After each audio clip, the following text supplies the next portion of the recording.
السلام علیکم۔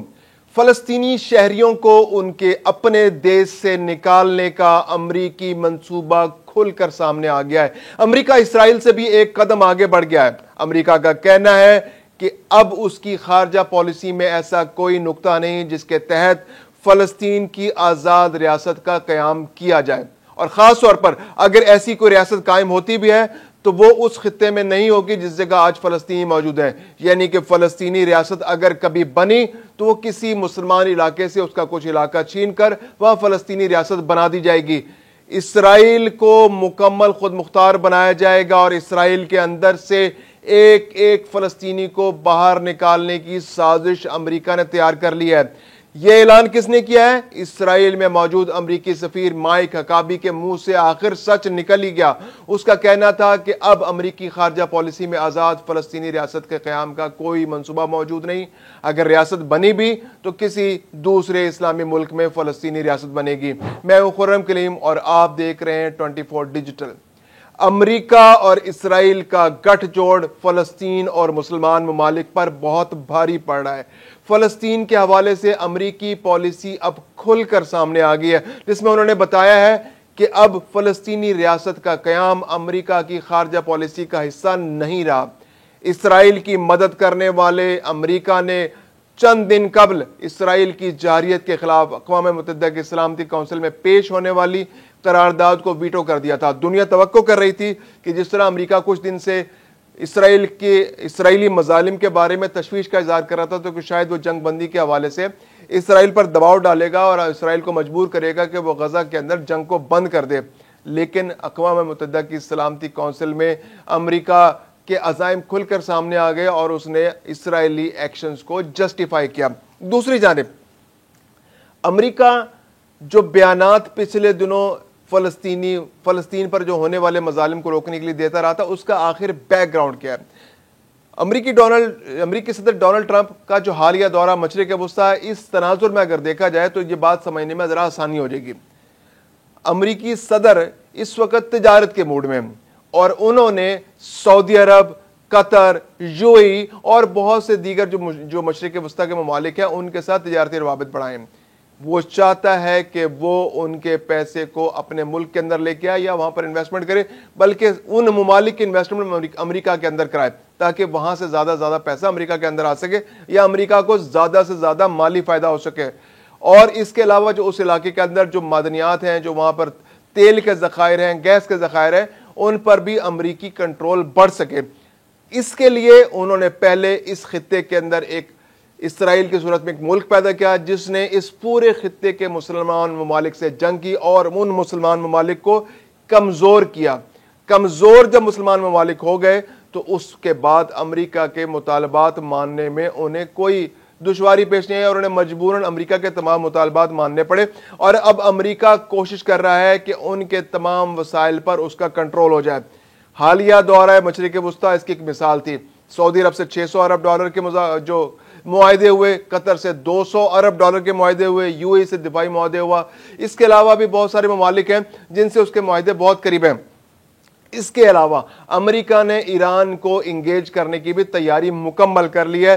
ایران کے ساتھ اس کا معاہدہ بہت قریب جا چکا ہے کہ اس پر جلدی دستخط کر لیے جائیں۔ اگرچہ ایران کی جانب سے رد عمل بہت سخت ہے اور ایران تجاویز پر نرمی دکھانے کو تیار نہیں ہے، لیکن امریکہ بہت پر امید ہے کہ ایران کو بھی وہ انگیج کرنے میں کامیاب ہو جائے گا، جس کے بعد اسرائیل کے لیے اس خطے میں خطرات کم ہو جائیں گے۔ دوسری جانب اسرائیل اپنے ایجنڈے پر عمل کرنے کے لیے بہت تیزی سے عمل پیرا ہے۔ وہ خطے سے فلسطینیوں کا مکمل خاتمہ چاہتا ہے۔ وہ چاہتا ہے کہ ایران کا جو ملک رہ گیا ہے اس پر بھی حملہ کیا جائے اور اس کو بھی کمزور کر دیا جائے۔ دوسری جانب امریکہ کا انٹرسٹ اس سے قدرے مختلف ہے۔ وہ چاہتا ہے کہ ایران کے ساتھ معاہدہ ہو، جس کے بعد ایران کے ساتھ بھی اس کے تجارتی معاہدے ہوں، اور وہ ایران کے وسائل پر، جس طرح اس نے عراق کے وسائل پر قبضہ کیا، جس طرح اس نے سعودی عرب پر اپنا کنٹرول بنایا، جس طرح اس نے یو اے ای اور قطر پر اپنا کنٹرول بنایا، اسی طرح وہ ایران پر بھی اپنا کنٹرول بنا سکے۔ اور اس کے لیے وہ ہر روز امریکہ اسرائیل کے ذریعے ایران کو دھمکیاں دلواتا ہے, ایران کو ڈراتا ہے, خود بھی ڈراتا ہے کہ اسرائیل آپ پر حملہ کر دے گا اور ہم اس میں مدد کریں گے اور آپ دہشت گردی کو ایکسپورٹ کر رہے ہیں. تو ایران کے لیے بھی مشکلات اس وقت بڑی میں. کل ایک بہت امپورٹنٹ ڈیولپمنٹ ہوئی کہ امریکی صدر ڈونلڈ ٹرمپ نے نیتن یاہو سے رابطہ کیا اور انہیں کہا کہ وہ ایران پر حملہ کرنے سے باز رہیں اور وہ غزہ میں فلسطینیوں کے قتل عام کو بند کر دیں اور فی الفور جنگ بندی کر دیں. مقصد اس کا یہی ہے کہ وہاں پر جنگ کا خاتمہ ہو اور وہاں سے فلسطینیوں کا انخلاء ممکن ہو سکے. فلسطینیوں کا انخلاء ممکن کیسے ہوگا؟ فلسطینیوں کا انخلاء ممکن کرنے کے لیے سب سے اہم اقدام یہ ہے کہ ان کا کھانا پانی بند کر دیا جائے. گزشتہ روز ایک بہت امپورٹنٹ ڈیولپمنٹ ہوئی جس کے تحت 5 ایسی NGOs جو کہ فلسطینیوں کو کھانا اور پانی فراہم کر رہی تھی ان پر پابندیاں لگا دی گئی اور انہیں دہشت گردوں کی فہرست میں شامل کر دیا گیا. یعنی کہ اب اس بات کو یقینی بنایا جا رہا ہے کہ جنگ بندی تو ہو جائے لیکن اس سے بھی بڑا قدم کہ وہاں پر جو لاکھوں فلسطینی موجود ہیں ان تک خوراک نہ پہنچ سکے اور آخر کار وہ مجبور ہو جائیں کہ انہیں وہ علاقہ خالی کرنا پڑ جائے. اسرائیل کی تو سمپل اسٹریٹجی, اسرائیل تو چاہتا ہے کہ تمام فلسطینیوں کو اس صفحہ ہستی سے مٹا دے, وہاں پر اتنی بمباری کرے کہ وہ تمام فلسطینی صفحہ ہستی سے مٹ جائیں. دوسری جانب امریکہ اس خطے میں مزید جنگ نہیں چاہتا کیونکہ اگر جنگ ہوتی ہے ایران پر اسرائیل حملہ کرتا ہے تو جو اس کے سعودی عرب سے معاہدے ہوئے ہیں, جو اس کے قطر سے معاہدے ہوئے ہیں وہ افیکٹو نہیں رہیں گے. اس کے علاوہ اسرائیل نے ایک بہت بڑی سازش پچھلے دنوں کی کہ انہوں نے بھارت کو مجبور کیا کہ وہ پاکستان پر حملہ کرے کیونکہ اسرائیل نہیں چاہتا کہ دنیا میں کوئی بھی طاقتور اسلامی ملک رہے. ایک ایران اور ایک پاکستان اور ایک ترکی کی صورت میں 3 ملک موجود ہیں. تو ایران پر تو حملے کی تیاری امریکہ کے ساتھ مل کر اسرائیل بہت دہائیوں سے کر رہا ہے اور وہ کسی وقت بھی حملہ کر سکتا ہے. دوسری جانب بھارت کو اسرائیل نے شہ دی کہ جس طرح سے ہم نے فلسطینیوں کو کنٹرول کیا تو آپ کے پاس بھی بڑا اسلحہ ہے, آپ بڑے طاقتور ملک ہیں, تو آپ پاکستان پر حملہ کیجیے اور پاکستان کو گھٹنے ٹیکنے پر مجبور کر دیجیے. اور دنیا میں ایک اسرائیل واحد ملک تھا جس نے کھل کر بھارت کو اس حملے میں سپورٹ کیا. امریکہ کو اسرائیل کی یہ حرکت پسند نہیں آئی اپیرنٹلی اور اس نے اس کے بعد سے بھارت کے ساتھ بھی ناراضگی کا اظہار کیا امریکہ نے اور اسرائیل پر بھی دبے لفظوں میں اسرائیل پر ناراضگی کا اظہار کیا کہ اس کو یہ ایکشن نہیں لینا چاہیے تھا کیونکہ امریکہ اس خطے میں کوئی نئی جنگ نہیں چاہتا. ڈونلڈ ٹرمپ کی پرائیورٹی تجارت ہے, ڈونلڈ ٹرمپ تجارت چاہتا ہے اور کوئی بھی جنگ جو اس خطے میں چڑھے گی پاکستان اور بھارت کے درمیان چھڑنے والی کوئی جنگ بھی اثرات جو ہے وہ مشرق وسطی تک جا سکتے ہیں, ایران تک جا سکتے ہیں, وہ جنگ پھیل سکتی ہے. تو امریکہ کا انٹرسٹ یہ تھا کہ مزید کوئی جنگ اس خطے میں شروع نہ ہو. اسی لیے امریکہ اسرائیل سے کہہ رہا ہے کہ وہ فی الوقت ایران کے ساتھ جنگ شروع نہ کرے کیونکہ اسرائیل کے ساتھ جنگ شروع کرنے, اسرائیل اور ایران کے درمیان جنگ ہونے سے اس کو لا محالہ اسرائیل کی مدد کے لیے آنا پڑے گا, ایران پر حملے کرنے پڑیں گے اور وہ ماحول جو اس وقت تجارت کا ماحول, جو انویسٹمنٹ کا ماحول, جو وہاں کے وسائل پر کنٹرول کرنے کا ماحول امریکہ کے موافق حالات بن چکے ہیں, وہ موافق حالات تمام کے تمام خراب ہو سکتے ہیں.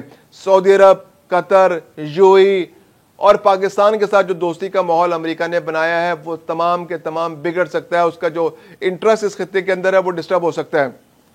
اور اس کے علاوہ جو چین کا خطرہ امریکہ کے لیے بہت بڑا موجود ہے کہ امریکہ چین سے خوف زدہ ہے کہ جو پاک بھارت جنگ کے بعد چین جس طرح ایک بڑی طاقت ابھر کر سامنے آیا ہے کی صورت میں اور اس کے اسلحے نے اس پورے خطے کے اندر بالادستی ثابت کیا اور بتایا ہے کہ وہ یورپ کے اسلحے سے زیادہ بہتر ہے کیونکہ پاکستان نے اس جنگ کے اندر جس مہارت کے ساتھ چینی اسلحے کو استعمال کر بھارت کو دھول چٹائی, اس کے بعد چین کے قد میں کافی اضافہ ہوا ہے. تو امریکہ اس سے بھی خوفزدہ ہے اور امریکہ نہیں چاہتا کہ کوئی بھی ایسا ایکشن, کوئی بھی ایسا کام ہو, کوئی ایسی نئی جنگ شروع ہو کہ جس سے چائنا کو اپنے مفادات کو تقویت پہنچانے کا موقع ملے.